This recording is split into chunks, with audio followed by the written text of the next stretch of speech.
Hello and welcome to Disc Coverers, the internet's only podcast where we read, review, and rank all 41 of Terry Pratchett's seminal Discworld series of novels.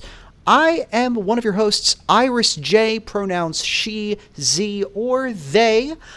With me are my co-hosts, June, Grace, and Belina. Feel free to introduce yourselves. Hello, I'm June. I have pronouns, probably, but I can't remember what they are, so don't worry about them. I am the internet's beloved Princess Grace. She, her, fey fair if you're spicy. And rounding this out, I am still Belina, she/they. Wonderful. And you are the listener. I don't know what your pronouns are, but I'm sure they're delightful. Today we are tackling the 13th book in the Discworld series, one very near and dear to my heart, 1992's Small Gods, a standalone volume within the Discworld series. It follows a much different part of the disc than everywhere else, much different characters, and some would say maybe a lot more of a how do I put this? A pointed and intentional critique of the facility of organized religion. Really, really interesting stuff. I read this book so many times when I was a teenager, and sorry. No, I was going to say, before we get into it, I think one thing that it would be worth doing is, real quickly, what's everyone's experience with, let's say, organized religion in a big way? Like, I can go first. I was raised incredibly, incredibly Christian. Weird, culty place, lots of speaking in tongues, genuinely believing you could raise the dead and cast out demons, that demons were real, that you did that.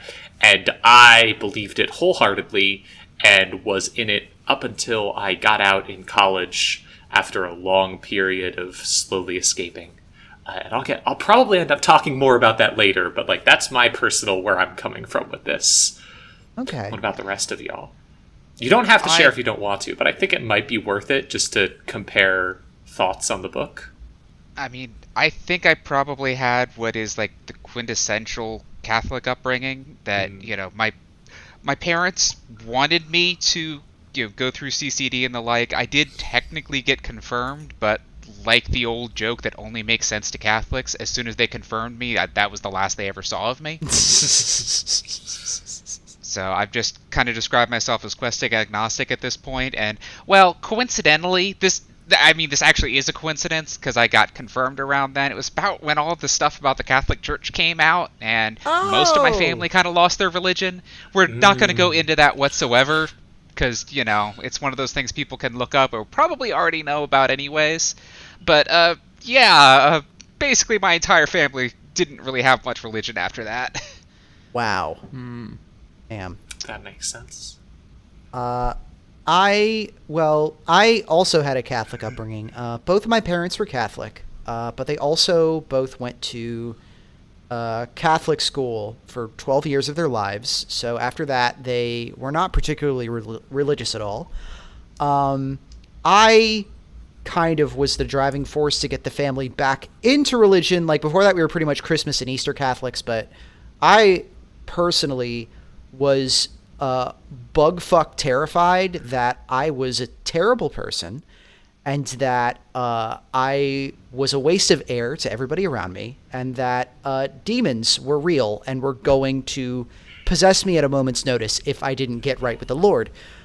So Mood. I attacked religion with a fervor and intensity that kind of surprised my family, I guess.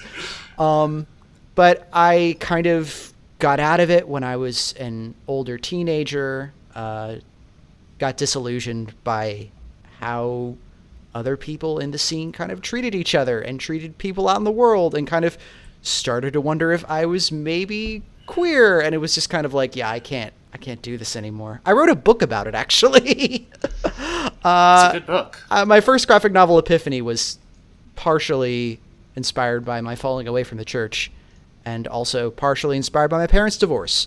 And now all of you listeners are my therapists. So if you want to get paid, you have to file with my insurance first. Let's see. I was raised United Methodist, which is one of your more anything goes Protestant denominations. Very, you could do Lent if you want, whatever. We don't really care. Come to church, have a casserole, whatever. Did get confirmed. Kind of stopped going to church when I went off to college, and if you know anything about the United Methodist Church, is that they are currently having a big schism about whether they are cool with gay people. So, fun. Yeah, big thing where, you can look this up. It was probably in the news a while ago, but, some of the churches are cool and some of them are not, and, but I don't miss it much. I miss the community sometimes, but, what are you gonna do? I was a real Jesus weenie for a couple years when I was younger, but not anymore, baby. My favorite DC Talk album, Jesus Weenies. Oh, God. How many references are we gonna make to terrible that era Christian stuff? I have to admit that probably the only thing that I really got out of my Catholic education was just learning how to guilt myself at a 12th grade level by the time I was in the 6th grade. But I'm sure nobody else has that kind of experience. Ha ha ha. I know better that I shouldn't go into a bunch of weird tangent things here, but I'm just suddenly being reminded of this one really nice lesbian couple that often did the music at the church I was confirmed at. Oh, wild. Huh. Yeah, no, I'm realizing that I had those memories buried so deep, and B, I don't think I realized how wild that was at the time. Yeah, that's a big deal. Pretty wild. Wow. Yeah. Hey, God. good for them. Huh. I mean, I think they might not have officially been, but I'm sorry. Yeah. If I had a photo of them, you'd go, "Oh, those are definitely lesbians." Oh yeah, the other thing is one thing that it was kind of well after I grew out of it, but after her divorce, my mom got really religious, really into Christian radio, really into this mega church, and I've been to that church a couple times. It makes me uncomfortable. They have all this shit about if you're a man, you can sign the man pledge to always protect your wife and be in charge and stuff. And I remember one that time, she thought I was gay because I had a picture of it was of two men kissing, but it was for political reasons. It wasn't gay in context, but Russian taunt. one time she thought she walked in on me masturbating and took me into her room to say, that's addictive, and I'm your parent, and the Bible says you have to obey me. And I'm like, what? I was in high school at the time, so I was like, what the fuck? I didn't agree to this. What the hell? This is a two-way street. So, I know this has gotten a bit weird to begin the podcast with, getting all personal like this, but I genuinely think it's a good way to start this episode, because this episode is about religion. Yep. It's going to be mostly about religion. It's a good baseline. Yeah. It's going to be about specifically about how you interact with a structure of religion that has existed for a long, long time, and which is far more of a socio-political thing than necessarily a purely ecclesiastical thing. Yeah, I'm busting out the $5 words this episode. It's going to be awesome. The socio-political aspect of it, the aspect of it that isn't just the religion, but the construct around it, which this book is very concerned with, that's something that really depends a lot on your personal relationship with it. I have a very different relationship with that socio-political aspect than someone else does who wasn't raised in weird, fucked up church, but who was more casually religious. So I just wanted to talk a bit about that, and also it's a bit serious of a topic, but this is going to be a weirdly serious episode in some ways, I think. I think we'll still get some chances to get some, giggles and gaffs in there. Oh, this book also made me laugh harder than most Discworld books have. Some hee-hees and ho-hos. Yeah, this was actually a really funny book. This is a really, I feel like this is maybe the most cohesive Discworld book we've read yet. And part of that is because I get the feeling that it didn't start as a Discworld book. Oh? Yeah, there's only the most tangential references to a lot of things. The truly weirdest part is the fact that the book that it has the most in common with is Eric. Really, I would have compared it more to Pyramids, but good. Yeah, it definitely shares DNA with both of those books, and yet it comes off as much stronger than either of them. Yeah, My partner literally described it when I described the book. She was just like, "Oh, so it's just Pyramids 2. This time it's good." Yeah. like, this is probably the first Discworld novel where, like, I felt like I had read a novel instead of, like, a series of, like, cool set pieces or whatever. This one has, like, setups and reminders and payoffs and, like, cohesive through lines and... An ending! Yeah. Yeah, it sticks the ending, which is more than I can say for any of the Discworld books we've read so far. Reaper Man stuck half the ending. It kind of did. I know I say it like every episode at this point, but this truly is the first real Discworld book. When will we stop finding the first real Discworld book? We get to, like, Thud, and I'm like, wow, this really was the first true Discworld book when you think about it. God. I mean, we definitely did it with Reaper Man because Reaper Man was like a class above any of the other ones we'd read so far. Mm-hmm. Where I can see doing it with Small Gods because Small Gods is a very singular book. I've got a feeling we might do it with like the first of each of these specific touchstones. Like, I could definitely see several of the Ankh-Morpork books being like that, but oh yeah, we can't have more than like a dozen of these left. Yeah. Honestly, looking ahead, I think this is where it starts. This really felt like the book where Pratchett hit his stride of what he wanted Discworld to be in a lot of different ways, honestly. And that's I have some less positive thoughts on that too. Just a lot to talk about with this book, but overall, it was just so good. It had a villain. It had a main character who was interesting. It had a plot. It had foreshadowing. Yeah. There were some really good bits of foreshadowing in the first couple of chapters there. Mm-hmm. Stuff that I knew since, it's been 20 years since I read this, but even at the time I'm going, oh, oh, that's good. I guess we're kind of into it, but so what did you all think of this book then? I was going to say, before we get too into it, why don't we get a rundown of the plot from our amazing synoptrix, Belina. Whenever you're ready, feel free to take it away. Okay, so to warn folks ahead of time, we're trying to let these stretch out a little bit more. I still think that I ended up cutting more stuff out than I really liked, but we're trying to make these synopses a little less have to be a minute long, which is good because I almost always did at least 90 seconds anyways, but we're trying to flesh them out a little bit. Yeah, we're getting to the point where it's inconvenient to try to fit them into a minute. Yeah, I'm can't still understand only most pretty of it. much going down the A plot for the most part, but thankfully there weren't that many B plots this time around. Anyways, the great god Om knows that it's about time for his next prophet, so he decides to manifest into the world. Unfortunately, despite the entire nation of Omni existing and being fantasy medieval Christianity, his actual believer count is sitting at 1. Stuck as a tortoise without any of his cool god powers, he can only seem to speak with what he discovers is the last lone believer, the novice Brutha, who quite understandably cannot imagine why the gods he worships would ever decide to be something so small, basically yellow, and about as fast and cunning as the lettuce it hunts. While arguing with the supposed god, Brutha runs into Vorbis, the audio encoding format and head of the Quisition, who happens to have use for Brutha's perfect memory and complete lack of ambitions. A priest of Om was killed in Ephebe, and Vorbis is leading a diplomatic mission after all of Omnia's military solutions have failed. Having never really seen anything outside of his home or the Citadel, seeing the horizons of the world start to have an effect on Brutha's own. The boat trip to Ephebe and sneaking around to meet philosophers start to give him funny ideas about how things should work and the importance of questioning one's faith. He ends up asking a lot more of these questions as it turns out that Vorbis had snuck an army through the previously impassable desert, and using Brutha's knack for memory to evade the only real defenses, he overthrows the palace. Brutha follows after a fleeing Didactylios, caretaker of one of the greatest non-magical libraries in the world, and also coincidentally the man who wrote about how the disc isn't a sphere like the Omnian religion dictates, but rather that it's a flat disc that any sailor or eagle or Discworld reader knows from first-hand experience. This makes him unpopular with Vorbis and the library a lovely target to make a statement. Brutha helps by memorizing the contents of every scroll put in front of him. He can't read, but books in the Discworld are more than just collections of ink on parchment, and that's going to cause some weirdness down the line.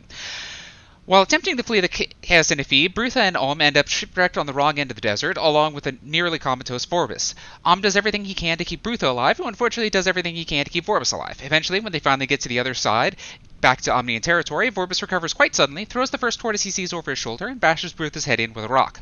Brutha comes to a week later to find himself in the Citadel, where Vorbis is already being declared the new prophet, and when Brutha attempts to intervene at all, he finds himself strapped to an ironic brazen statue. He only manages to make a few desperate proclamations of the horrible injustice of the wrongness of this situation, but meanwhile has hijacked a nearby eagle's dangly bits to get a lift back to the temple.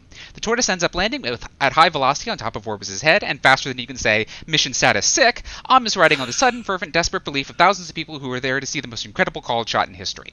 All that's left now is the combined armies of every other country on the continent who are fed up with Omnia's nonsense entirely. Brutha forbids from meddling in human affairs, but when his attempts to parley fail, meddles in godly affairs instead, causing a storm followed by the strong army of half of Chorus Celesti to tell the assembled armies to chill out and make peace. Against all odds this works, Brutha turns the church inside out, ushering in the renovation lasting 100 years to the day, and hopefully the rest of the foreseeable future. Yay! Yeah, Well that's about what happened. It didn't leave out that much. Yeah, you really. It left out. It was very exhaustive. Yeah. It left out some of the less interesting parts. It's weird though. At the same time, it also feels less comprehensive, just because the book fit together better. There wasn't like a B plot that you left out, but details being left out. I left out the entire the turtle counter movement. I mean, like I just barely touch on it, but like. The fact that they don't manage to accomplish much is kind of the point, I guess, because they're still fighting the same. They're still fighting the same way that Omnia fights. So. That part of the book was kind of weak for me. There were some decent jokes, but they were jokes. It didn't. There were some good points, like Didactyos. I still cannot pronounce that man's name right because it's not written to be pronounced by a human tongue. It's didactylos, as in didactylos. Two dactyls, as in two fingers, because he's flipping the world off. And also a pun on didact, like a teacher. Yeah, and also on Diogenes, or Diogenes. Now, I don't know how the fuck that guy's name is pronounced, but I didn't know him personally, so whatever. Yeah, we can't. It's not like we can ask him. He's dead. Yeah. Amazing pun selection. Diogenes, if you're listening, call into the show. We'd love to hear from you. Email us at disc@hypnovar.us.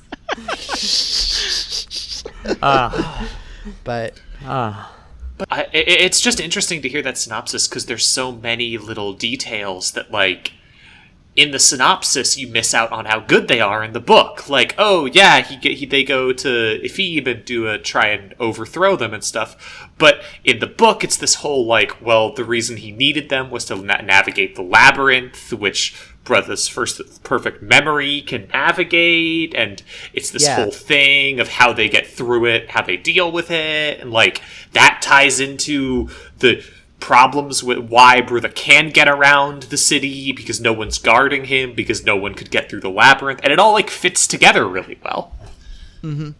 Yeah, I really want to probably kick off by talking about Brutha or Brother. I think we agreed to pronounce it as Brutha because saying brother is going to get really annoying in an audio format really fast. Yeah, like I'm way too white to the way that wants to be pronounced. Yes. So I would simply have to go all liquid snake voice. Brother! But yeah, Brutha I feel like it's a really unique Discworld protagonist. In that he's really kind of like the key that fits the lock of the story, and two, like, it's great to watch him genuinely develop over the course of the book and like mature and kind of grow into himself as a person. When it starts, he's a very like scared character. He's a very like the book doesn't take any sort of gentleness to call him not very bright, and like he has his only thing that he's got going for him is that he has an eidetic memory. He can remember things absolutely perfectly, no matter like how quickly he views them or experiences them. It's just he's like, I think they literally say in the book that he's an empty vessel waiting to be filled up, and that's why he makes such a good believer for He fears his power. He can easily recite every part of the Omnian religion that's ever existed, and at the start at least, he's he doesn't know that he can question any of that stuff. And the whole thrust of the book is him slowly learning to eventually think for himself, which is really interesting and which is really unlike any Discworld protagonist we've had so far. Most of them have just kind of been like acting and reacting on the world around them. This one is really like there's internality going on here. So I find it interesting because one of my main thoughts on Brutha was just that he felt like Pratchett's favorite character archetype for a main character, which might be me looking ahead, but I really see shades of him in a lot of other stuff. Like Mort is an obvious one. Just a lot of times there will be the journey of someone who is different, but in a way that allows them to see things slightly differently than everyone else does. Someone who is outside of society, someone who, in this book, just is coded as very, very probably autistic, is the best way I'd say it. To slowly becoming someone who that way of looking at the world becomes what gives them an advantage, gives them an ability to push back against evil power structures. I feel like he did that a lot, honestly. And maybe we haven't seen that yet, but I think it'll happen quite a bit in future novels. He's the only guy who knows how to call out the bullshit of society, and against all odds, he does it for free. I could definitely see Mort being being precedent for that kind of thing, but I also definitely feel like Brutha was probably patient zero for this kind of character going on in the future. A lot of that is also probably like because of the shape of the story that he's inside of being a lot tighter.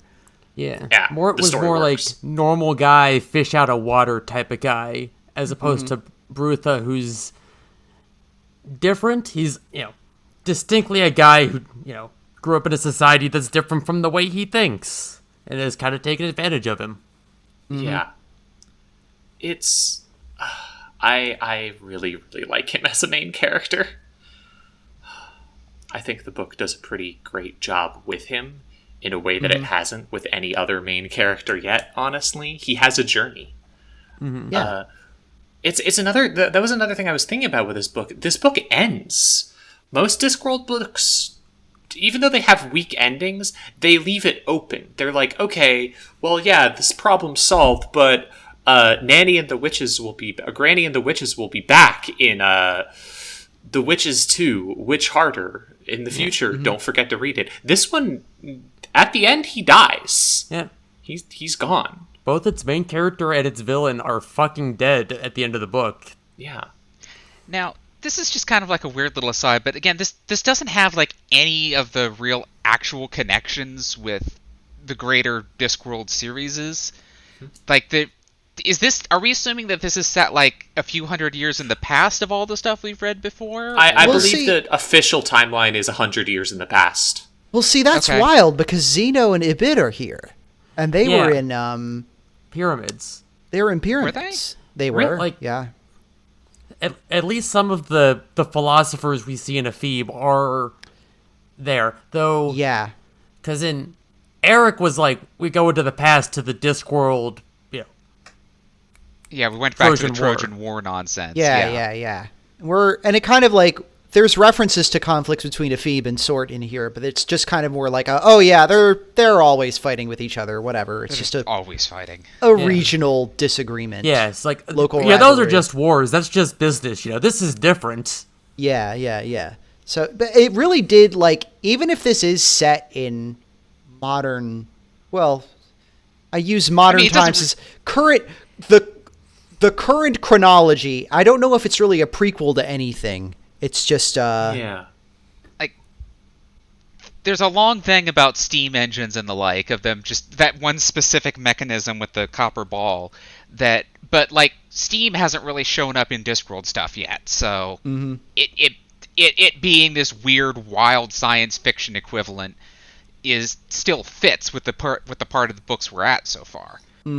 It was really interesting too to kind of think about the it's interesting because, like, this book doesn't only posit that this might be kind of a slightly earlier time than we're used to seeing in the Discworld.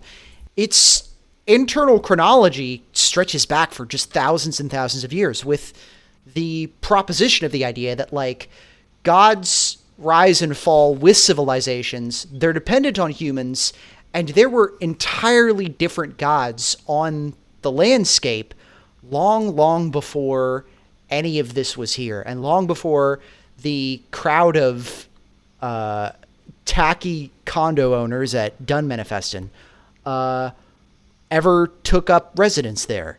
There's history to the land that goes beyond just what we currently know. And that's an idea that I feel like another guy, Neil Epic Divorce Man Gaiman, maybe kind of took a leaf from when he wrote American Gods a bit. Similar vibes. Epic Patreon divorce. When was American Gods? American Gods was 1998, if I remember correctly. So it was about 6 years after this. There's no guarantee that they weren't working on things at the same time or trading ideas. So I'm not going to say, like, Neil ripped things off from Terry because they were friends. I think it was more just like, I feel like they definitely had conversations about this kind of thing, and they were both kind of thinking in that headspace similarly. So we went from small gods to American Gods. Bad transition, honestly. Bad switch. We used to have small gods, American Gods, and Bob Hope. Now we have no gods and no hope.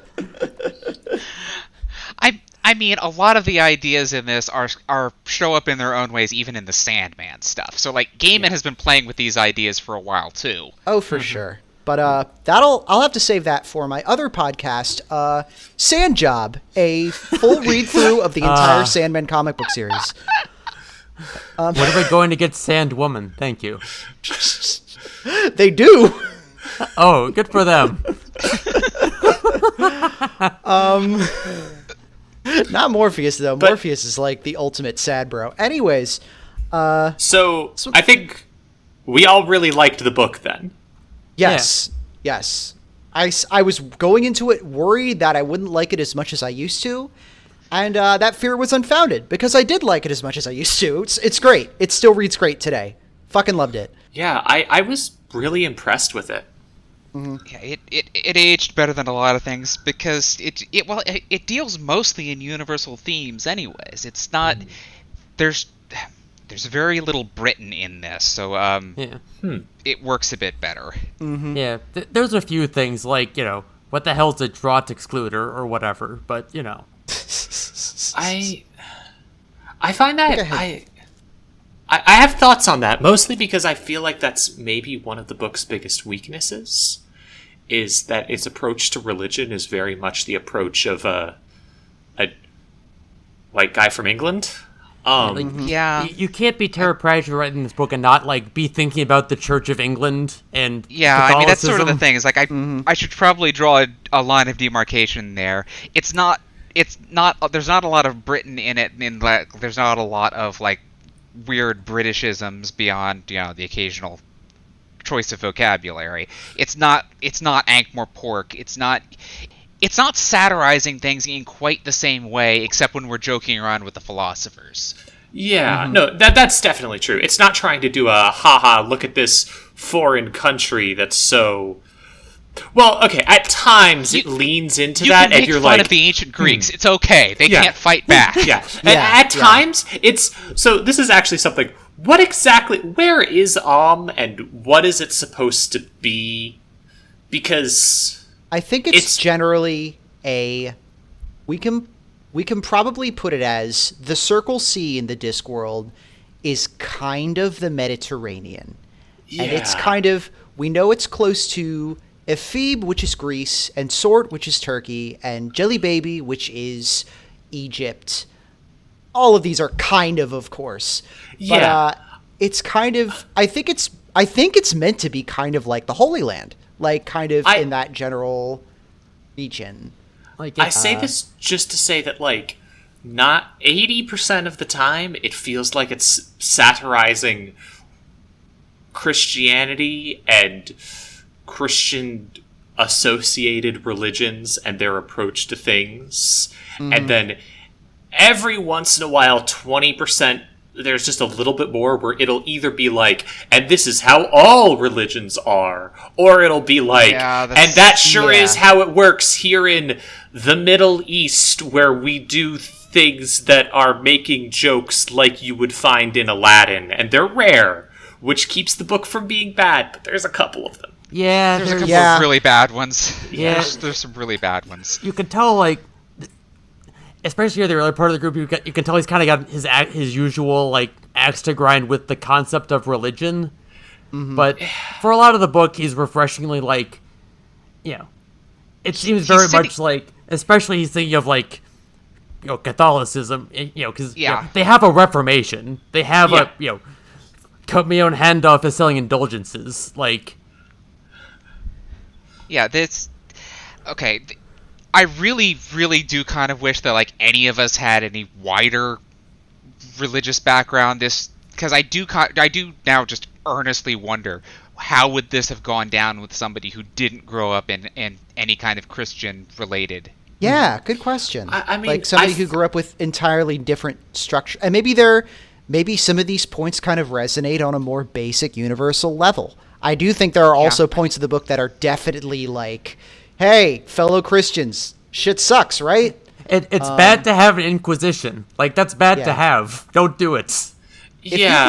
Listeners, if you grew up in a faith other than Christianity and you read this book and you have thoughts on it, again, feel free to email us. Disc at hypnovire.us. We would love to hear from you. Oh, sorry.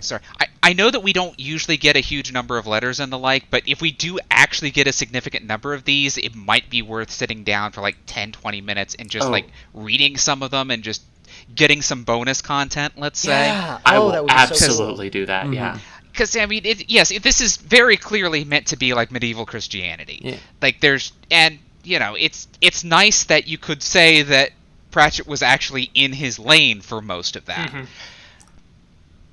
But, you know, it spends more of its time going, okay, how did it get like this? Instead of just saying this is bad. That's really the strongest thing I'd say, is it takes the here's medieval Christianity and here's the horrors of it and let's dive into it, and ties that really heavily into what I think Pratchett's best at, which is let's look at the people involved. How did these people end up like that? How does a person become something horrific? And like that's just a really, really great thing to do in a book, to take something horrifying, like a horrifying structure of religion, and then boil it down to the people inside of it and see, how does a person become this, or how does a person escape it? And it works really, really well. And I think what really makes the book work, even with the occasional religion bad vibes, or the I know everything about religion vibes, which are rare. They're much more rare than in other books, I should say. Very rare, I'd say. There's the passage early on where they're describing the Inquisitor's break room, and just basically boiling down that it looks like every boring office that you've ever seen in any sitcom ever. And just sort of the point that Vorbis just adored the fact that you don't need to find a bunch of just terrifying psychopaths to do all your torture work. You can just get a perfectly normal family man and make him do it. It's about the banality of evil. It's, you know, the folks who come in every day to, you know, punch the clock at Raytheon or whatever, right? Like, you know, perfectly normal folks outside of the fact that they have a, you know, horrifying job that makes everything worse. Yeah, God. Like, that's the other half of my upbringing, is because both my parents worked in the government for the bad part of the government, and it's just like, oh, great. But like, the thesis of Discworld pretty much, I won't say entirely from jump, but like very early on is established as like, I think he the man himself put it in a interview later, that it's about the worst thing in the world is people treating other people as things. And this book really, really does a good job of like explaining and not justifying, not apologizing, but kind of just dissecting how that can happen, and how that can accrue over time to form a society where it just isn't questioned anymore, where it's just regarded as the status quo, as normal. And I guess reading this as a teenager really kind of woke my shit up a little bit. Yeah. Yeah, to that kind of thing. Let's talk about Vorbis for a bit on that note. Getting into kind of the bad guy and the religion at the center of this. Because the central theme of the book is that no one worships anymore. No one believes in as a religious figure. They just believe in the structure of the religion and the Inquisition and all of that, which is called the Quisition, which is a great gag. It's not the Inquisition. Specifically because it means there are Inquisitors and Exquisitors. Yeah. So they're just the Quisitors. I love that joke. That's such a good joke. I really liked Vorbis as a villain. He's probably my favorite villain so far we've had in a Pratchett book. What did y'all think? Oh, admittedly, we haven't had that many villains so far. Yeah. A lot of the time so far, like, the villain has been, like, some inexorable ticking clock or, like, force of nature or whatever. Or, you know, the consequences of... Or, like, the fucking dungeon dimensions or something like that, where it's this formless evil. Like, this is one of the few where, like, the villain is, like, a specific bad guy you can point to. Yeah. Yeah. Hey, no dungeon dimensions shit in this one. How about that? Thank God. There's There's a very dungeon. sort of sideways mention of the temple that in the desert that's long abandoned. It kind of has a few things that feel a little bit Bel Shamroth, but the fact that nobody brings any attention to this is also kind of part of the point. Yeah. Yeah, I thought, like, similar to how this book is very much Pyramids 2.0, Vorbis is definitely Dios 2.0, and I think he's so much of an improvement. Like, a wild improvement, really. Just because, like, the whole book is kind of spent, like, peeling this guy like an orange to try to figure out, like, what the hell is going on inside of his head. And you get to the middle and it's just like, oh, there's like literally the book says, like, there's like nothing going on. His mind is like a steel ball. He's not open to any other outside ideas. It's a ball bearing in there. It's just him. Yeah, he's a perfect solipsist, which is wild. Yeah. See, he had the plan. He had the resin bowling ball cast before he died. Oh my God, you're right. Oh, smart. Shit. It's also, and this is part of why I brought up the stuff at the beginning. Honestly, he was really familiar. This is a guy I have seen before. This is a guy I have known. I knew people like this. This is a guy like my aunt. Genuinely just someone who is so convinced of their own faith and so convinced that what they are doing is right, that they talk every single person around them in circles in order to force them to, as the book says, become more like them. You have two options. You either conform with me or I find a way to murder you. Not necessarily kill you, but just get you exiled, get you ruined, make your life miserable. And I'm going to do it not because I hate you, but because I am convinced that I am right. I am convinced that I understand things and that I can make, like, what I do doesn't matter because I'm right, so I can do it. It's intense narcissism, but narcissism filtered through faith in a way that makes it even worse. Narcissism that he has misidentified as faith. Yeah. Right. I can't have you exist in this world where I know these things to be true. I cannot accept any sort of contrary opinion to that. Yeah, like, that was his big epiphany at the end, is like, oh, I wasn't hearing the voice of God this whole time. Those were just my own thoughts. Shit. Yeah. Fuck. Well, I mean, that's the thing, is, like, with people like this, the dream, I mean, if you've the dream with someone like this, especially someone who is abusive like this, is that eventually they will realize, they will see the injustice of their own actions, that you will be able to find justice in some greater thing looking down on them and saying, no, you were wrong this whole time. And that's what happens in the end to him. It's very cathartic. It's not But something also, I'm sure. Yeah. it only happens after he dies. Yeah. So, Yeah.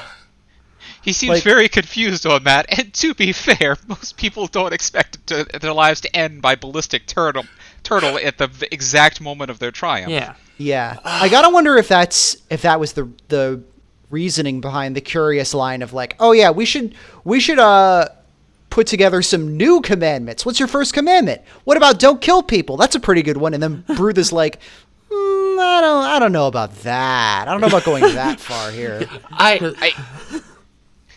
Speaking of foreshadowing from way earlier in this episode, there was the comment early in when the turtle cult is discussing how they're going to get rid of Vorbis. Like, no, we have to kill him in front of the main temple. That way everyone will believe. Mm-hmm. There's so much good foreshadowing with it. The thing at the very beginning where it's like, but you see, someday a turtle will learn to fly. Just will it? Will it? I wonder if that's going to come up. According to all known laws of aviation. Oh, God. Grace, why? But, like, there's that, there's the whole, all of the, like, the fact that he carries Vorbis through the desert at the beginning, and then the mirroring of that at the very end. The whole way that his memory is used over and over as an interesting plot point, it fits together really well. Mm-hmm. It's good. This book is good. It's a good book.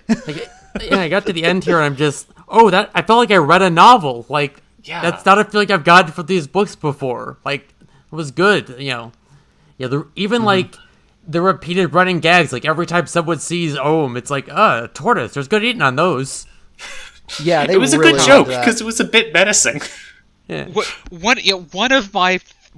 I had a bunch of candidates for best joke of the book on this, but the fact that one of the first things Om says in the desert is he kind of gestures towards Vorbis and goes, there's good eating. Oh, sorry, no, he's when they're talking about the lion. Yeah. He goes, there's good eating on those things. Yeah, a little stringy, but this book does a lot of things that are like, better, more realized original things from earlier books. Like, we have a character doing the thing where he invents electric lights again, which you'll remember Rincewind was trying to do back in, like, The Color of Magic, but here it actually makes sense. It makes sense within the framework of the story. Yeah. You'll never find enough cats. God, I have so many fucking post-it notes in this book that it's kind of made the whole post-it note system a little bit unwieldy. Yeah. The book is just twice as thick as it was. Okay, you laugh, but I'm going to send you a photo after this, and it's like stuffed. I was making notes all the time because I was like, oh, yes, this is huge brain, galaxy brain observation. Oh, yes. And, like, half of my notes are like, haha, this is an important point. And I'm like, well, thanks a lot, Past Iris. Great work.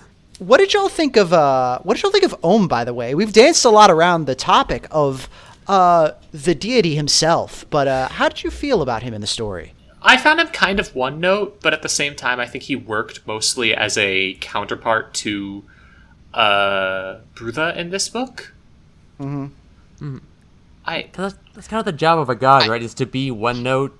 Yeah, that's sort of the thing, and he has to he does have to figure out how to start acting against type. Oh yeah, just because I'm reminded of it as we go through here, one of the few things that he does for somebody else when he goes out to the library and he's doing geometry, just as a way to try to get attention to go, hey, I'm more than just a normal little turtle. Pratchett brings it up a couple of separate times, but he's making reference to a computing device called a turtle, which is used mostly in vector graphics. That you give it instructions almost exactly like how Brutha describes going through the labyrinth. Of like, turn 45 degrees to the left, take 12 steps, turn 70 degrees to the right, take 12 steps. Yeah, it's a reference to the logo programming language from, like, the 60s. Like, if you're, like, taking a programming class in the 60s, like, especially, they would sit you in front of your BBC Micro or whatever, and they would teach you how to write programs with logo, where you would drive a little turtle around and draw shapes. Yeah, I mean, that was the notable thing, was that you could get little robot turtles who would then follow these instructions, including pen up, pen down, and you could draw things with the turtle. Yeah. Holy shit, I had no idea. I totally learned something about this book today. That's so cool. So again, that's just how much of a nerd Cratchit was, that he made that joke 3 different times over the course of the book and used it as a plot device at one. God, that's great. He was a huge dork. This is known. I did find, I think what's my favorite joke in the book, by the way. It's on page 259 in our Harper Fiction paperback, if you're reading along. Metaphorically accurate, said but I never did thundering. Demarcation, see? Bloody I've got a big hammer, blind Io up on Knob Hill does all the thundering. I thought you said there were hundreds of thunder gods, said Brother. Yeah, and he's all of them. Rationalization. A couple of tribes join up, they both got thunder gods, right? And how the gods kind of run together. You know how amoebas split? Well, it's like that, only the other way. I still don't see how one god can be 100 thunder gods. They all look different. False noses. What? And different voices. I happen to know Io's got 70 different hammers. Not common knowledge, that. And it's just the same with mother goddesses. There's only one of them. She just got a lot of wigs, and of course it's amazing what you could do with a padded bra. Which is, like, that's a plot point that does not come up literally, I think, ever again in Discworld, that, like, oh yeah, they're part of the gods' task is, like, to, like, disguise themselves as, like, local regional variants, but that is buck fucking wild. That That's does really kind of funny. happen, right? Like, oh yeah, no, Ares and Mars are the same guy. Mm-hmm. Oh yeah, no, absolutely, it absolutely happened, in actual religions, but it also helps give an explanation for how the fuck there is objectively a bunch of gods hiding out in the center of the world when there's like 1 trillion different religions on the disc. Same guys, different haircut. That and also I also marked down my quip of the book, which is less of a joke, but more just something that, like, I've had stuck in my head for so long that I forgot that it was from this book, which was it was this kind of story about the origin of Ohm's religion, where he tells a sheep herd where to find a lost sheep, and things kind of grow from there. Only a mile away from the shepherd and his flock was a goat herd and his herd. The merest accident in microgeography had meant that the first man to hear the voice of Ohm, and who gave Ohm his view of humans, was a shepherd and not a goat herd. They have quite different ways of looking at the world, and the whole of history might have been different. For sheep are stupid and have to be driven, but goats are intelligent and need to be led. Yeah, that puts a lot of fucking Christian sheep imagery into perspective, don't it? I don't know if it's true. I'm curious as to if it's actually true. I'm sorry. It's a good bit, though. It's a great bit, though. Like, I've been thinking about that line for years, and I forgot that it was from this book. Just, like, the idea of, like, okay, are you building a religion out of something that people would want to congregate around and to build a community around? Or are you just trying to scare them in line, you know? There's another bit of foreshadowing in that same section, because it talks about how the shepherd was spending days searching for one lost sheep, even though he had a flock of 1,000, because he has a flock of 1,000 because he'll go out and spend days looking for the one. Then, way back in the back end of the book, when the gods are asking, why are you bothering with this one dude? You've got thousands now. He goes, yes, but I think to have thousands, I gotta fight for this one. Mm-hmm. Yeah. Oh, yeah. Ah. Oh, man. So he learned a lesson from that shepherd. That's great. The book ties in on itself a lot, which works because it's very self-contained as well. And also it works because he just steals from Christianity, like, completely. Like, Oh, yeah. Brutha is a Jesus figure is not really subtle at all. Mm-hmm. No, that's just text. Yeah, it's just text. He gets crucified at the end of the book. What more do you want? Yeah, one good way to make a bunch of religious metaphors is just to steal from the Bible wholeheartedly. Which, incidentally, my absolute favorite joke in the book was talking about the other places that has the nation has conquered. We like to remember them the tyrant, the ruler of Ephebe, who's not as evil as Vorbis is by a long shot. We like to remember them as they were, before you sent them your letters that put the minds of men in chains. That set the feet of men on the right road, said Vorbis. Chain letters, said the tyrant. The chain letter to the Ephebians. Forget your gods. Yes. Be subjugated. Learn to fear. Do not break the chain. The last people who did woke up one morning to find 50,000 armed men on their lawn. It was such a God, I good forgot bit. about that one. That's so good. It's such a good joke because the chain letter joke, but also letter to the Ephebians being like Yeah, exactly. I how didn't the Bible pick works. that up when I was reading it. yeah. Oh, God. Killed me. Just the specific way you were pronouncing it, the chain letters, the Ephebians, and to go, oh, suddenly I hear 1,000 sermons in the back of Yep. my head. It's so funny. It was a funny book. Also had Pratchett's good at making books that have moments that make you go, oh fuck yeah, that's cool, in a way that you don't really expect to. And doing a scene where you get to rip off the entire trial where they made it was Galileo, right?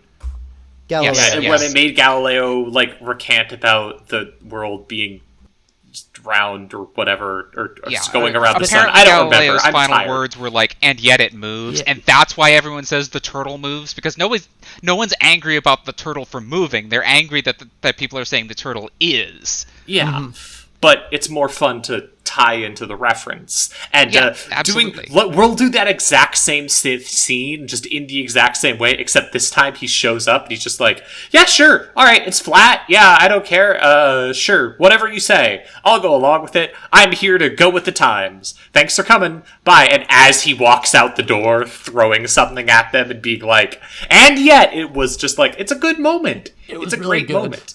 Just was great. throws his fucking lantern and runs. Actually hitting somebody is really impressive for a blind man. Yeah. I can't... You think he threw that lantern around a lot? Oh, it was 1,000,000 to 1 shot. I was literally Okay, never just mind. about to say.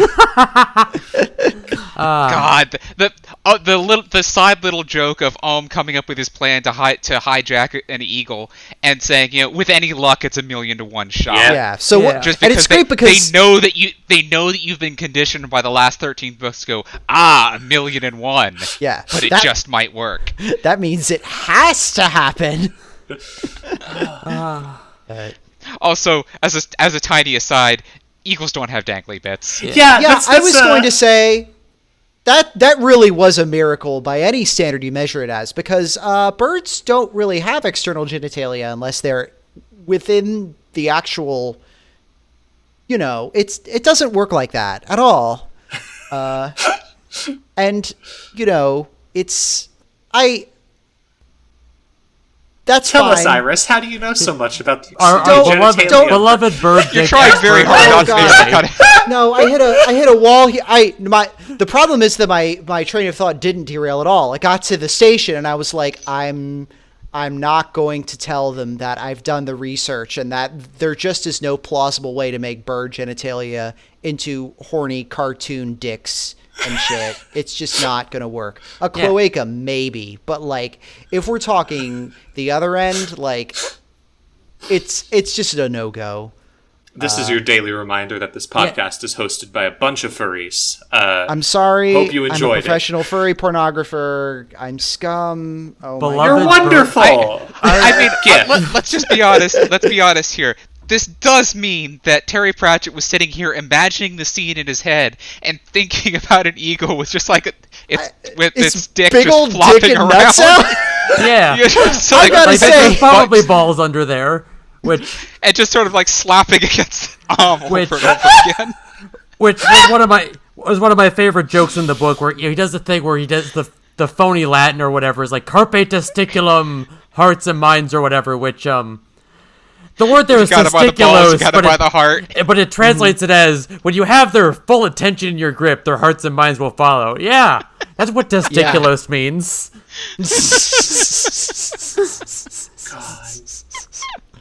God, that's great.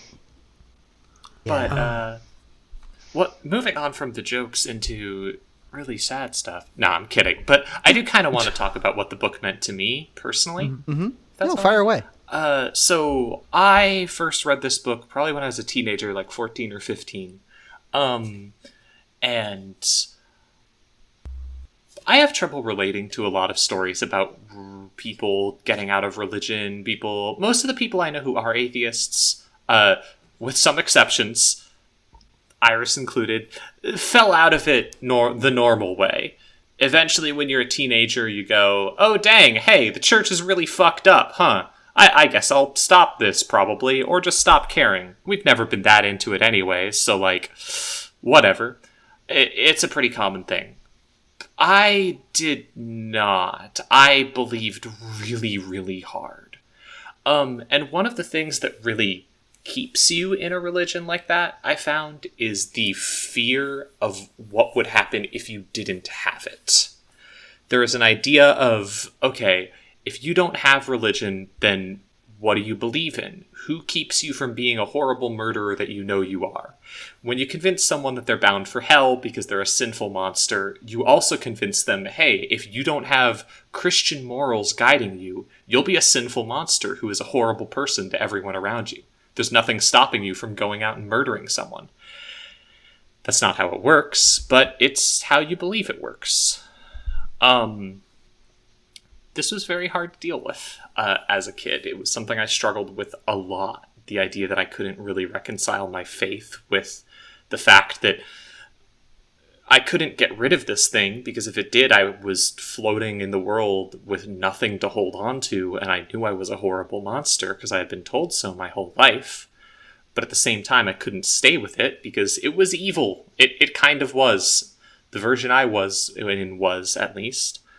And one of the reasons I really love Terry Pratchett, and it means so much to me, is one of the big things in this book is watching Brutha go through that. Watching him realize that he cannot believe in the religion he grew up with, because it's evil, really fundamentally evil. He saw Vorbis.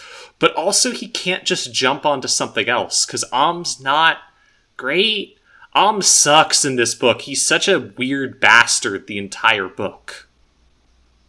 So what does he do?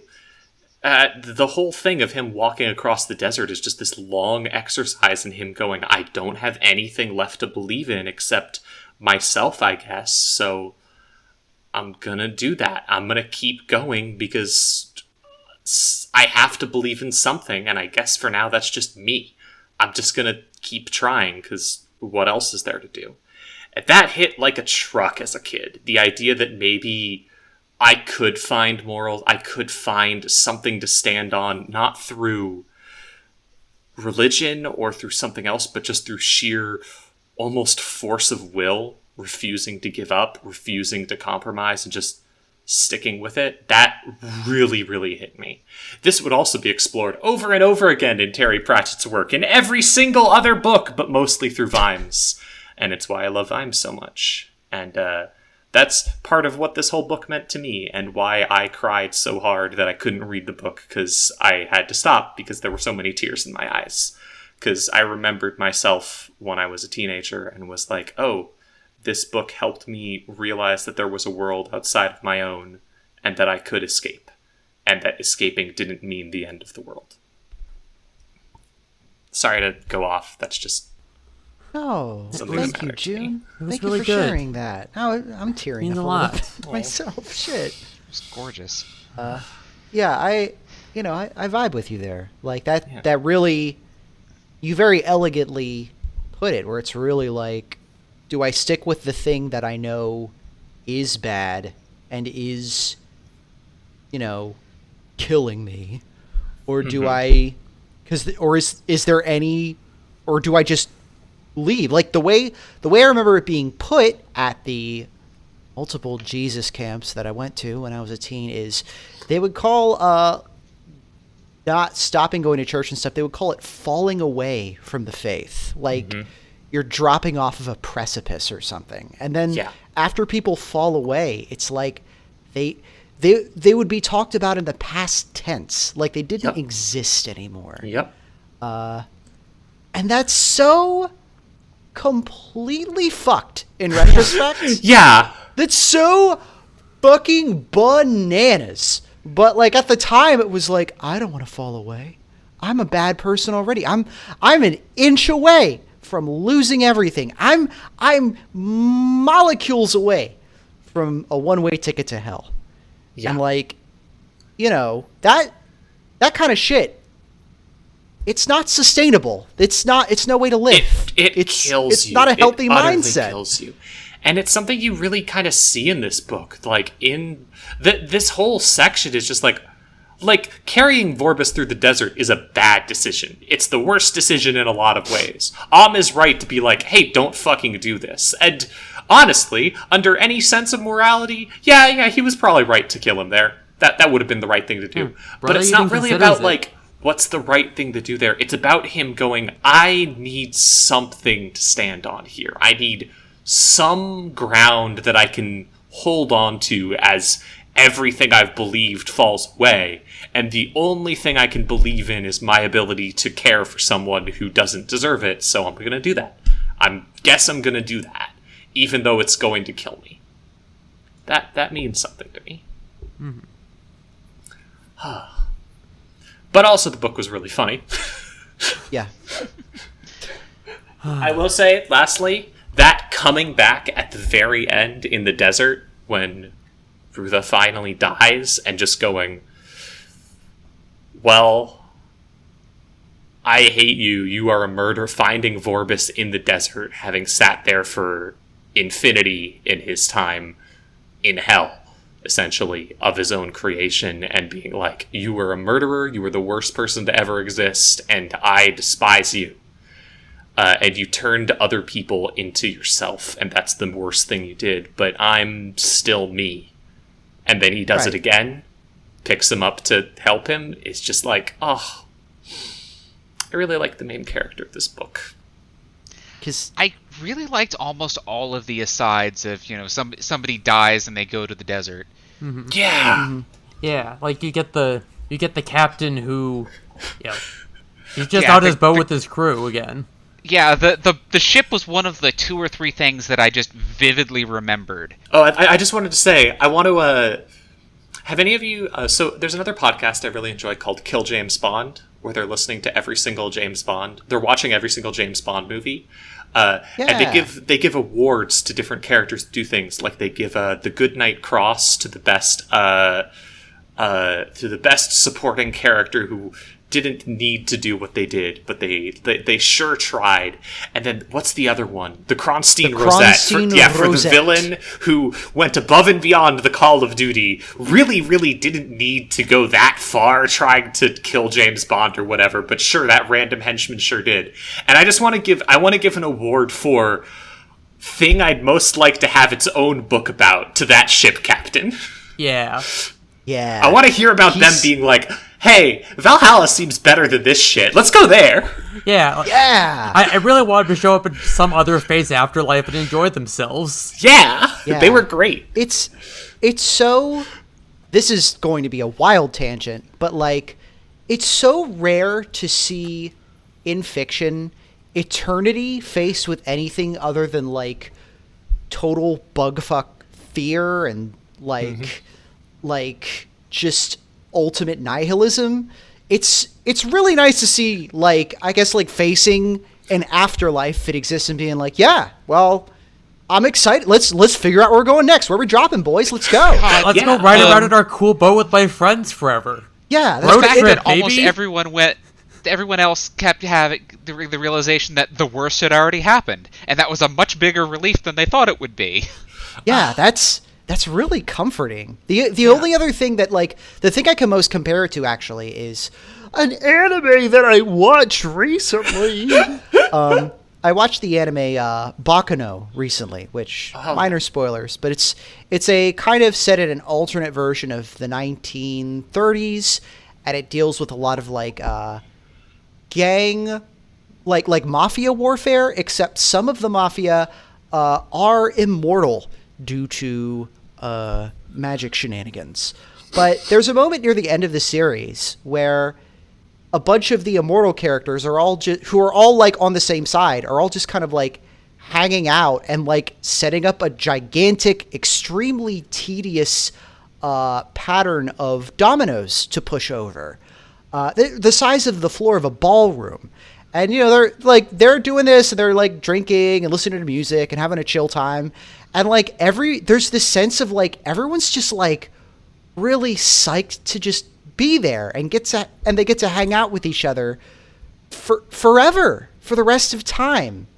And that's like, I don't know. I've never seen anything that shows an afterlife or a concept of eternity in a really comforting light like that. I don't know. Like, you don't get that from like, I never got that from like the Catholic Church. Like, oh you yeah, knew that, absolutely not. Good people go heaven, but like heaven always seemed like this very like anodyne place where it was very like kind of the musician Tom Veck once described in a song that heaven was a hot place, and that it's like a very stifling sort of environment where all you can really do is worship the power structure at the center of it. And that's an idea that I feel has really been kind of forged over time within the idea of how the church operates. And like the idea of like of it as like an exhale and as a excitement to see what comes next. I don't know. It's something that I maybe first kind of came into contact with through Discworld books. And it's just really sweet to kind of come across it again. Thinking about 1776, one John Boyce thing. About that too. Like, oh my God. We all live forever. Like, it's just us. Like, might as well enjoy it. Like, I don't know. Some people play one game of football forever. Some people, like, okay, I'm going to find every person and ask them what they're all about and what they're doing. I'm going to go work at Burger King and, like, hand money away. Who fucking cares? It's the future. It's post-scarcity. We can do whatever we want. Yeah. Seems a lot more fun than living on a cloud and praising God forever, Yeah. Just having time and being able to decide for yourself where it's next. I don't know. That's some heavy shit. Yeah, I wish I had this time. Episode was, that would be nice. Wow. We said this episode was going to get heavy, and wow, it got heavy. Holy shit. Yeah. I mean, I feel like part of what matters in this episode, like, this book is so specific in what it's pointed at and what it tries to do in a way that really no other Pratchett book has been so far, in my opinion. I felt like it was worth just like, I don't know. It's good. It's heavy, but it's good. Oh, yeah. It's more personal than any book he ever wrote before or after. Oh, yeah, definitely.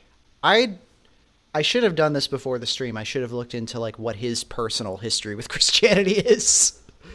But yeah. Also, like, you can't just like assume that every book is about the person. Yeah.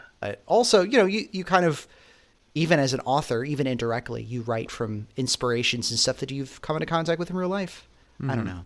Yeah. So was there anything else about the book we wanted to talk about, or do we want to go to the ranking? I had two things I wanted to mention before we go to the rankings. One of them was, if you've heard of the Og Vorbis, free and open source audio encoding that Belina mentioned earlier, the Vorbis part is in fact named after the guy in this book. The Og part is not. That's based on an old video game. It was not named after Danny Og. What? Hey, why did they name their thing after the bad guy from this book? Why not like no explanation for that is ever guy? given. Like, I will point out that like Og and Vorbis are two very different projects. Vorbis is the encoding mechanic, and Og is the wrapper. So the fact that Og is based off of some weird video game weirdness, and to be fair, Ogging was basically sending suicide ships against other players. Yeah, to end their so kill I don't streak. know what that has to do with file formats either. The Zip.org guys are weird. Like, Fostar's always named things weird things. I could talk for ages about that specific pattern, but it's not unusual. VLC, Grace. meanwhile, yeah. No, you can continue. VLC names its release Discworld characters much more consistently, but that's neither here nor there. I was going to say, did they name it after Vorbis because he gives people a lot of flack? Hey. Flack wasn't a thing yet. Vorbis was coded because there was the threat that MP3s were going to have a licensing fee attached to them, and that's why Vorbis was developed. Yeah, MP3s weren't covered by patents for a long time. Wow. Grace, if you can ever come up with a reason that Discworld is heavily related to file formats, a Discworld adjacent piece of media that is specifically about technology in that way, we'll do a bonus We'll call episode it on Foss it. covers. Yeah, that, like, not being facetious, that would make for a great bonus Like, episode. if nothing Because- else, we gotta talk about the fucking Discworld mod and, like, Sir Terry's Oblivion mod Oh god, at some point. Yeah. Oh Yeah. my god. I'm excited to Discworld- someday do those. Discworld Tech Corner. Alright. That's so great. Okay. Also, second thing, much less dorky or whatever, but like, okay, at the start of the book, we're like, so, at the end of the book, Ohm talks to Brother through, beaming thoughts into his brain, basically, and as soon as I read that, I fucking had to sit down and write, it's me, boy, I'm the great god Ohm, speaking to you inside your brain. Listen to me, boy, leave the city, we don't need her. Come with me, praise my name, we'll have turtle times at sea. I need you, boy, your belief is very important. The best part about this is that, like, we've been recording this entire fucking episode, and I've had the official DiscPod social media open while we've been recording, and I'm on Mastodon seeing your post at the top of the dash in the Evangelion font. It's me, boy, PlayStation 5, speaking to you inside your mind. I've been thinking about it all recording session. Oh my fucking god, that is funny as hell. We have successfully managed to date exactly when this podcast was recorded. I will No, link. no, like a we few haven't. months old Happy at this Pi Day, point. everybody. I'm going to link the video in the show notes. I cannot wait for people to click on the episode and go, why is that linked in the show notes? What? It's real because I feel like it has a lot to say about the religions and the No. It's societies. advertising. It's Yes. clickbait. Yeah, that's it. They got to listen to an hour 13 to find out what the fuck we linked that for. It's for our immense fan base of TikTok teens. Hi, TikTok teens. Hi, TikTok How's it teens. going? How are you? We joke, but we love you. I don't understand you, but I love you. So I wanted to ask before we moved on, what was y'all's least favorite parts about the book? What did you dislike? If you had anything. I think that it's a typical Discworld problem. The middle was a little bit saggy. Like the stuff in Ephebe, maybe there could have been some bits cut out there a little bit. There was a lot of good like tone stuff though, like a lot of good mood stuff, like where Brutha emerges from the labyrinth and it's just a really like cool, sweet summer evening. That was really nice, and I don't know if I could cut that. Yeah, that's sort of the thing. Is like I loved that part, but it wasn't super important because everything that they were doing in there was good for setting up mood and good for setting up part of Brutha's evolution. Mm-hmm. Like there were maybe some weird throwaway bits. Like okay, that bit with Dactylos and Ern, or when they first show up, is that an extended Sanford and Son bit? What? When they're Like they're arguing about like, oh, I sold him a saying and it didn't do anything for him. I gotta wonder if this is a reference to like Only Fools and Horses or some other British sitcom that we're not like privy I mean, to or look, something. Sanford and Son itself is based off of a British sitcom, but it clearly wasn't. It clearly couldn't have been that because that was about rag and bone men as opposed to scrapyard. But like, it had that exact same kind of you big dummy approach to it. Yeah. That I realize it's not a unique thing, but something about that was just this weird incongruous series of exchanges. But like, and we're going to ignore the obvious bits of Christ, Terry, you didn't have to put the weird racist Asian stereotypes on the history monks. Yeah. Like they make it very clear that they're doing that he's doing that entirely. He's putting that affect on because he talks totally normally later.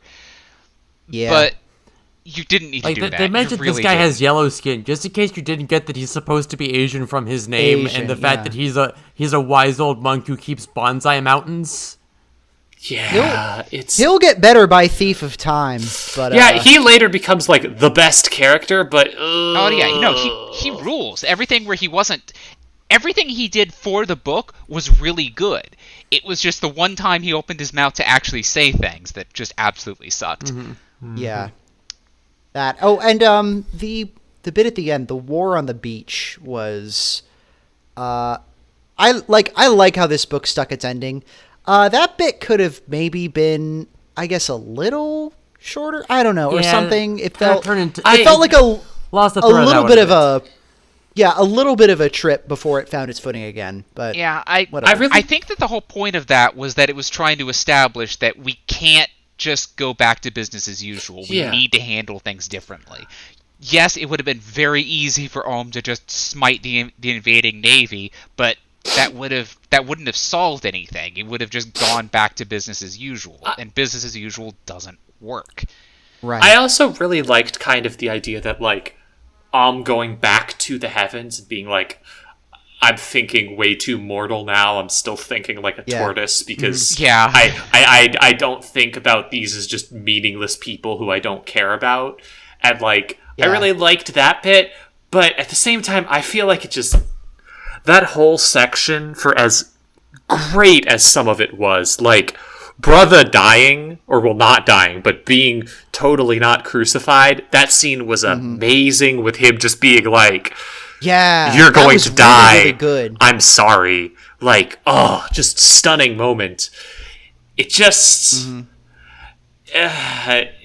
there was a lot of lets the air out of that climax a little bit. Yeah, that scene let the air out a bit. Also, there was a lot of just like, well, if you kill him, you're the same as him. Woo! It's, for my tastes, just a bit like, I know we're trying to do something better, but like, maybe he should have died.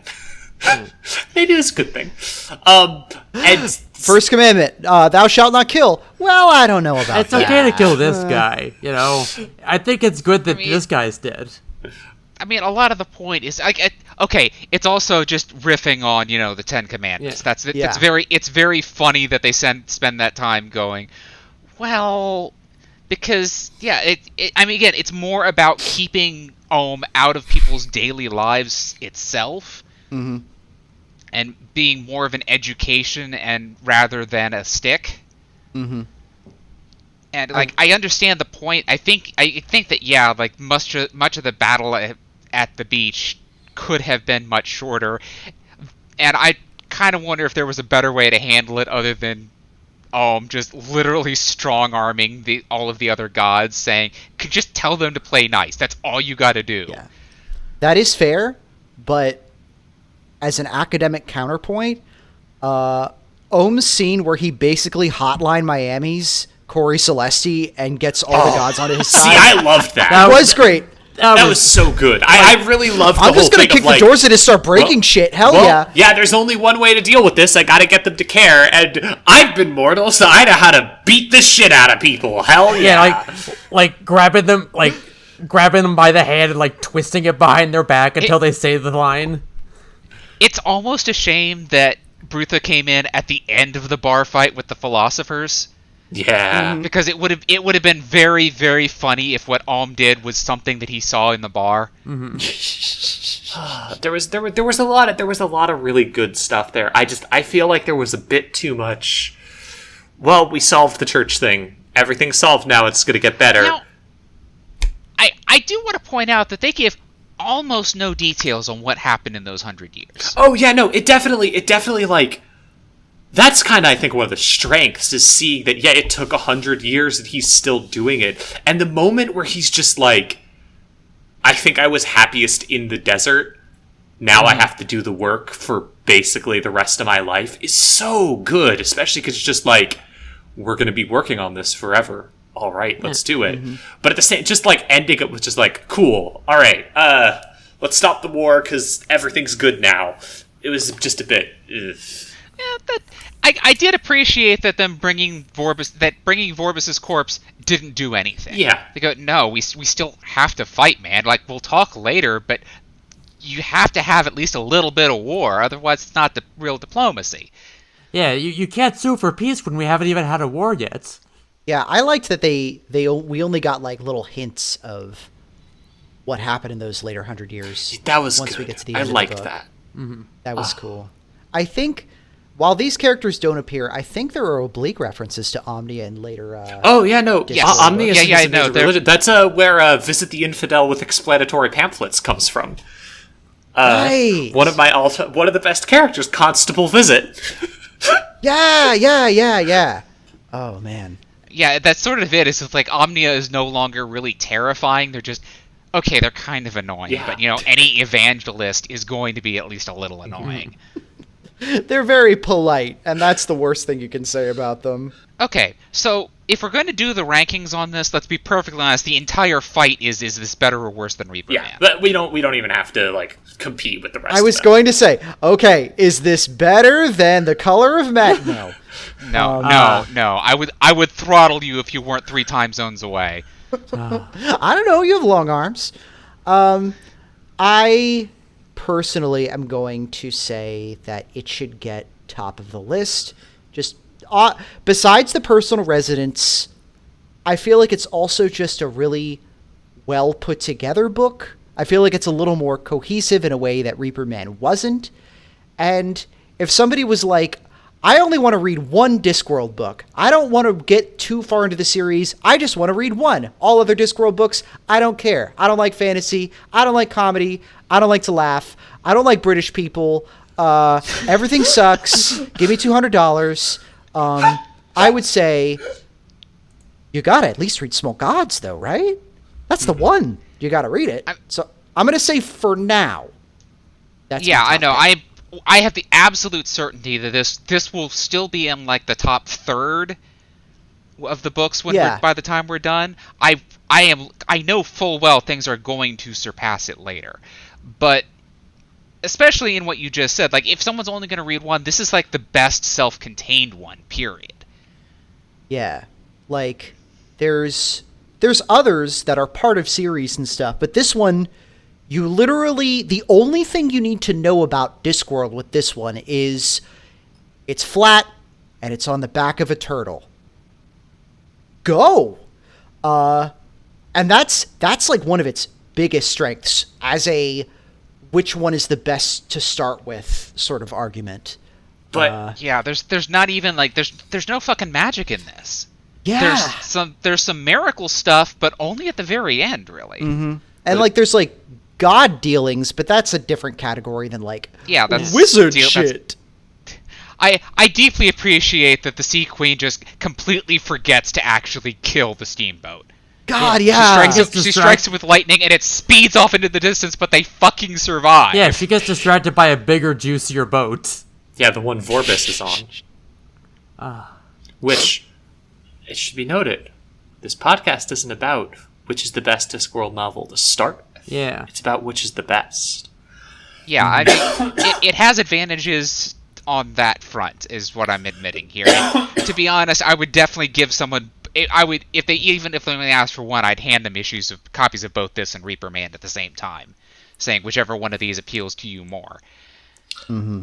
And again, I desperately want to hear from folks that aren't Christian or weren't raised Christian. I want to know how this thing holds up to an outside observer. Yeah. Because the sure as shit isn't this. None of this is like universal religious experience. Yeah. It's very, very specific in what it's dealing with. My guess is that it still holds up very well, but mostly as a critique of a certain type of religion. But especially because it ties it so heavily with not just religion, but the way that people get embedded in unhealthy power structures and such. Mm-hmm. Mm-hmm. Yeah, I'll put a note up on the social media today after we're done recording too, and be like, "Hey, if y'all wanna, y'all read this, let us know. Hey, hi, hello." Very specifically, I would love to just hear more opinions on this. Mm-hmm. Mm-hmm.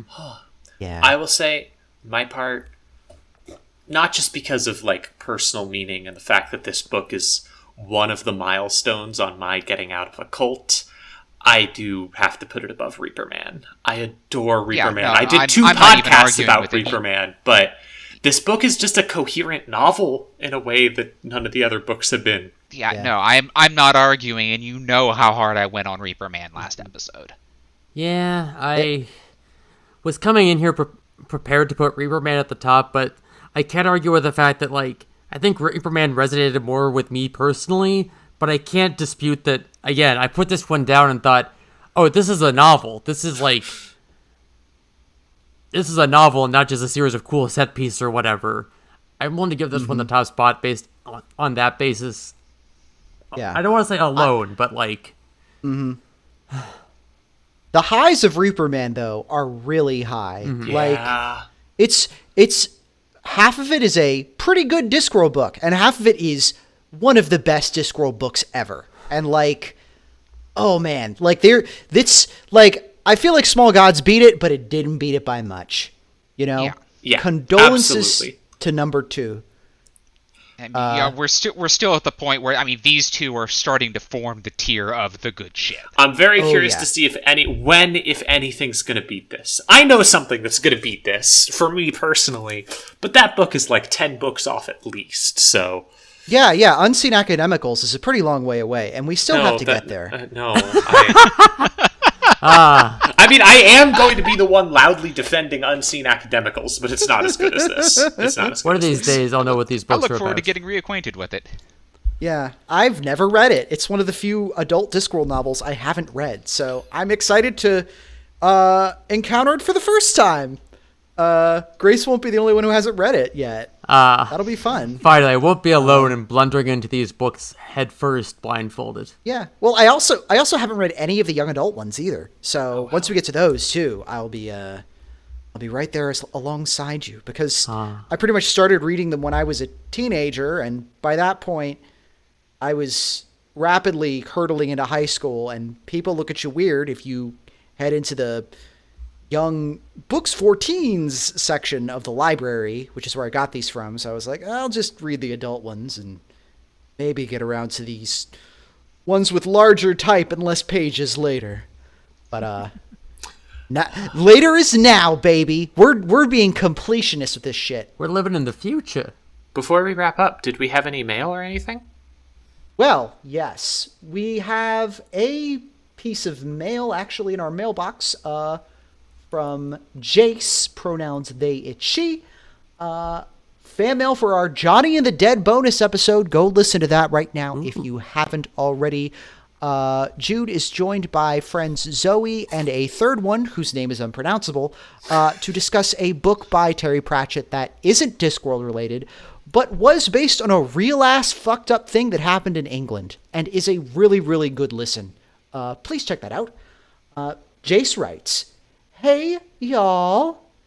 You mentioned skinheads, and the confusion over this kid, a wannabe Nazi or a wannabe punk, and I just think you might find it neat to know that in the post-Nazis ruining the world skinhead, there is also a secondary group called Sharps that is formed to deal with Nazis in the scene in the only way one can, kicking their asses. Sharps standing for Skinhead Against Racial Prejudice. With love, Jace." That does not surprise me. That's historically, and especially in Europe, I know that's a thing where skinhead stuff didn't originate with neo-Nazi stuff. Yeah, we talked about that on the podcast, how it was like originally a thing of like, unless I'm mistaken, people copying styles and things. It was like a reggae thing, sort of, tied up in Jamaican immigration. It was very interesting, very much a music thing though, and then it got brought back for Nazis. Ugh. My God. Nazis. Probably because it's an easy haircut to get, because fascists have no sense of artistry. But that does not surprise me. One of the things that I definitely know about the punk scene in England is that it had a big Nazi problem, and it also had a very serious, we will beat the shit out of Nazis to deal with the Nazi problem. Yeah. Movement, and it worked. It worked well. If you see a Nazi, beating the shit out of them makes them leave. It works. Try it. Hell yeah. So there's a theme I'm noticing between this fan mail and today's episode is that bald people are evil. Never trust a baldy. Actually, going back over something this episode, bald people, if you're listening to this, I'm sorry. We love you. You're wonderful. People who work at great. Raytheon, if you're listening to this, quit your job. I'm sorry. Just quit your job. We don't love you if you work at Raytheon. Yeah. We would love you more if you quit Raytheon. Also, on our social media feeds, we got a few comments from Zoe on previous episode. Every time I see Sourcery solo on the ranking list, I get confused for a sec before I remember this isn't ranking the version of Sourcery that exists in my own head, but rather that book that exists in reality. Parentheses, much worse, unparentheses. Man, that's some real shit. Like, Yeah. I'm not excited. One of my biggest fears with this fucking podcast project is that we're going to get to books where, like, I remember them being way better than they actually were because I'm making up wholesale parts of them in my head. I think I've talked multiple times about how when I was younger, The Last Continent, the one about Australia, was one of my favorite Discworld books. And I'm fully expecting for that to be the case there, where I'm just totally misremembering parts of the book and that it's really just kind of a mediocre Rincewind jaunt. If it helps, I'm also imagining a version of Sourcery where Rincewind and Two Flower kiss. So, you know. Yeah. Now we're talking. Where's the Sourcery fan? Nobody needs to waste their time writing the Sourcery fan. Nobody needs to waste their time with that. Please do listen. If you want to do fan art, just skip ahead, start drawing the Monstrous Regiment fan art now, and then send it to us when the episode comes out. It'll take like 2 years, but it'll be worth it. The gaze will come. Yes. But yeah, thank you. Oh, and there's also a note from Ricario. Says, I have to assume Genua is named for Genoa, the Italian city, regarding the city in Witches Abroad. Why, I don't know, considering it's a French Caribbean-themed place. Wait, fuck, I really hope it wasn't because of instead of New Orleans, it's Genua. Oh. Which I wouldn't put it past Sir Terry, frankly. Yeah. Man loved his puns. God bless his heart. There's some good ones in this book.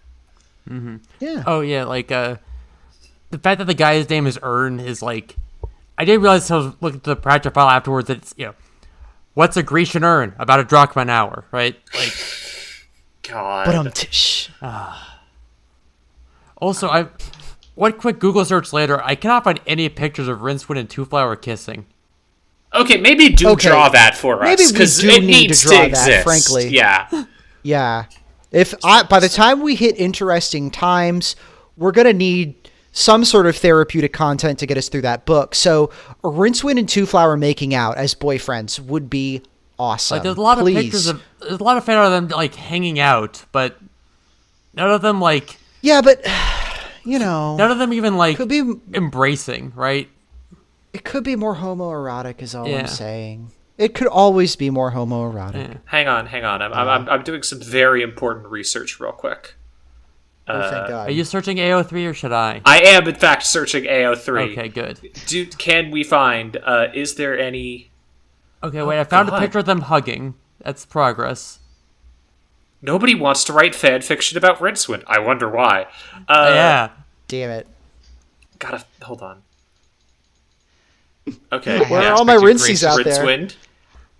I half expected Grace to hear that AO3 is already being covered and started searching film fiction. Rincewind. Categories. M/M. We gotta get on the Usenet. Okay, Holy so shit. Yes, there is at least one fic that ships them. There's a few. Hell yeah. Okay, so Thank God. I did find a deviant art post of Rincewind and Two Flower hugging, and all the suggestions on the side are of pony stuff for some reason. Baffling. Like they're You're right, they are. They're humans. Someone Oh put my it in God. their folder called Pony Fan Art. There are we- 19 fics tagged Rincewind/Two Flower, and one of them is rated mature. So at least someone has thought about it. I'm glad Thank you, friend. someone is out there doing the Lord's work. Yeah. The luggage likes to watch. I assume they fucked inside the luggage.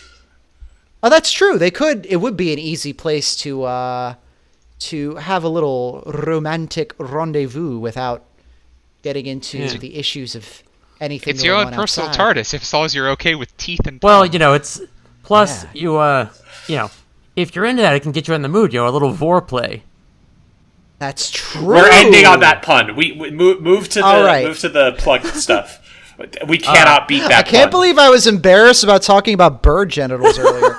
Anyways, I'm Iris J. I make this podcast along with my friends. It's a good podcast. You can also find other things that I do at irisj.net or on my social medias, IrisJ Comics on Twitter and on Mastodon at mastodon.social. As for my one thing that I will recommend this week, other than the book, I'm going to recommend a t-shirt place called Online Ceramics. They're like a couple of guys who run out of LA, and all of their t-shirts are the most bonkers shit maybe ever. Like, they're all very like kind of like 70s hippie shit, but also like skeletons, and they do all the shirts for like whatever's left of the Grateful Dead that still tours, and it's one of my favorite shirts of them is like it's like an illustration from like a 70s greeting card of a little dog holding up a candle, and on the back in Comic Sans font it says "Puppy on the train, gonna ride it." And I don't know what that means, and it's been bouncing around my head for the past week. So check out their stuff. They do some really interesting t-shirts. I'm looking at their website right now, and it is bonkers. Their website is a lot, too. It was coded. It looks like it was coded back in 1998, and they didn't bother to update it. It's wild. Yeah. That's my recommendation. Oh, I have a Patreon, too. Patreon.com/IrisJ. That's fun. I am Juniper. Find me on Twitter at Juniper Theory. I am going to recommend this week. I'm going to recommend the new. I could recommend Elden Ring since I put about 200 hours into it last week, but you already know about that, hopefully. I'm going to recommend the Risk of Rain 2 DLC because it's been really, really fun. They added a character that's just. What if we put an FPS character into this? How good are you at quickscoping? And it's fun as hell. Can't stop playing it. Great time if you like that game. And if you don't like that game, it's a pretty good game. Just don't play it with the DLC for your first 5 hours or so. I've never actually played it myself. Everyone I know says it's really good. It's very good if you want a specific type of multiplayer action sort of thing. Also Netrunner, because I played a Netrunner tournament this week. It did great. Hell yeah. Good game. Woo! I have been the internet's beloved Princess Grace. You can find my writing, programs, podcast posts, and merchandise, and everything else that's fit to plug at princess.software. For my non-me thing, I'd like to plug My Dress Up Darling. It's a very good anime. It's not as horny as you would think, despite being about a girl who kins a character from an erotic visual novel. My Dress Up Darling is such a good fucking anime. It's so good! Fuck! Wait, I have to go back and change my recommendation. Okay. Please watch the Review Starlight movie and then message me about it. Watch Review Starlight and then watch the movie and message me about it. Fair enough. On Twitter, I still need to watch at that. me. It's so gay and I'm dying. I will agree with Grace that My Dress Up Darling. Oh yeah, no, it's great. I've seen it. It's really whips so hard. Oh, it's like it's one of those like. If you heard the pitch for the show, you'd be like, "Oh, this is otaku trash for scum," but. No, it's really good. You have to trust. Really good. Like, it's really good. It's less horny than like Fire Force ever was, right? Like, yeah. It feels like so he good. wanted to write otaku trash for scum, but he cared too much about doing research, cared too much about the characters, and cared too much about telling a really good story. So it just turns into something really good. yeah. Yeah, and like the female character who's supposed to be the hot one it actually has like internality and like a life and like a range of emotions, and it's really good. Yeah. Whatever. Look, I'm sorry I'm leapfrogging off of your recommendation, but it's a really good recommendation. Once I finish the season, look forward to my lengthy video essay titled "Is Marine Kitagawa a Grace?" Yeah. All right, that's my recommendation. I am still Belina, and I'm going to be honest, I didn't think of anything to plug, so rather than force it, I'm just going to say that I'm very tired, so you can find me in bed. Aw, sleepy Belina. Okay. I'll put the Wikipedia entry for bed. Thank you. Bedlina. Okay. Thank you very much for listening. Also, we are Discoverers. You can find us on anchor.fm/Discoverers. Or no, DiscPod. Oh my god, I'm tired too. Anchor.fm/DiscPod. Daylight savings time fucked me over this week. We have social media. DiscPod on Twitter. DiscPod at queer.party on Mastodon. We have an email. disc@hypnovire.us. That's disc at HYPNOVIRUS. Send us your emails, whether on topics that we touched on this episode or just on Discworld stuff in general. We love to encourage our listeners to read along with us and to send us your thoughts.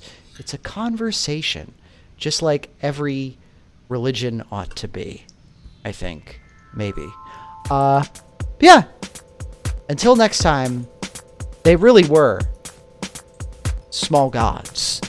Bye. Keep on discing, folks. Everybody. Mwah.